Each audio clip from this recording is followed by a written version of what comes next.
Hello Libra, thank you for joining me for your monthly forecast for September. The great news is that Jupiter, the planet of growth, which has been with you since September last year, is forging an amazing angle to Saturn. Now, if this rings a bell, it's because it happened for some months earlier this year. It's the opportunity to go through a series of steady but progressive changes which shape up to something much more substantial. Now, there may be times this month when you actually don't feel that things are moving forwards quite at the pace you want. At the very start of the month, there can be some hopeful strands, but perhaps also some miscommunications, especially around your longer term hopes, maybe around friendships or social situations too. And part of the reason for this is there's still a collection of energy in the sign of Leo. And of course, the reverberation from the solar eclipse is working its way through to the end of this year and beyond in this very vibrant sector for you. But with the Sun in the sign of Virgo, joined by Mars on the 5th, I do feel that you're going to start to become much more attuned to the quieter, more reflective side of life. The Sun is also in the first week, from the 2nd through to the 6th, in opposition with Neptune. Neptune is the planet of dreams. It's the planet of ethereal, drifting energy, very much to do with spirituality. And since 2012, for you, it's been in your sector of work and also sacrifice and life organisation. There may have been times in the interim when it's felt that you've had to give a lot more than sometimes you've got back.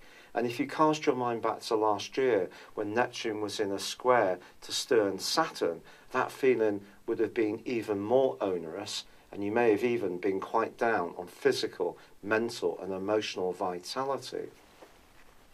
Now, Neptune's through that now, that this month is going to go into a series of oppositions, first with the Sun, and because there is also a full moon on the 6th, this is a particularly sensitive full moon when it comes to that balance between what you give and what you get. Now, even if you're naturally a very self-sacrificing person, it's not a good thing if your obligations and responsibilities are stopping you focusing on the things that are really important to you, the individual. Of course, it's important to pursue these things. That's what enhances our individuality. If we're doing too much giving and not enough focusing on the things that excite us, we're going to become more and more drained. And I think you go through a transition this month when you can start to think more and more about the value of certain involvements. It is a bit of a tipping point. And of course, with the scales being very much in tune with your zodiac sign being the glyph of Libra, if you feel something is out of balance and something lacks the equilibrium that's so important to you, you may find yourself moving away from situations or people which do tend to have a draining impact upon you. Yet with Venus, your ruler, continuing through to the 20th in the most sociable part of your situation, it may be a kind of bit of a mixed fare. There may be opportunities that seem very positive, and yet also trust and this sense of who's really in your corner can be something you're grappling with. So it's not the amount of friends or invitations you get, it's the quality of them. Do be guided by that principle. And also getting more in touch with the more spiritual side of your nature. Being an air sign, you can be quite logical. So tuning into what's unspoken, hidden, and not entirely obvious is going to be a neat thing to do this month, particularly on the back of the new moon, which occurs on the 20th. But of course, Mercury has been tracking backwards, and at the start of this month it is still. But then from the 5th through to the 9th, it's in Leo, giving you a fab opportunity to connect with the people who matter. But then it rewinds back into its home zone of Virgo, and by the 19th returns to the point where the retrograde first began. If there has been something confidential or rather more personal or something anxious making going on in the interim, when Mercury went retrograde on the 13th of August, now you can start to make much more sense of it. However, as this month draws to a close, that's when things really get exciting for you, because the Sun punches into your sign on the 23rd, and also is followed by Mercury on the 30th. And although Mars and Venus do get together towards the end of this month in a very private area and make you think more sentimentally about past relationships, or even see you perhaps thinking about someone in a much more covetous way, perhaps even the potential for a secret connection, or even some kind of slow, low-building alliance, both are going to be in opposition with Neptune too. So once more, it's that thing about clarity and the lack of it.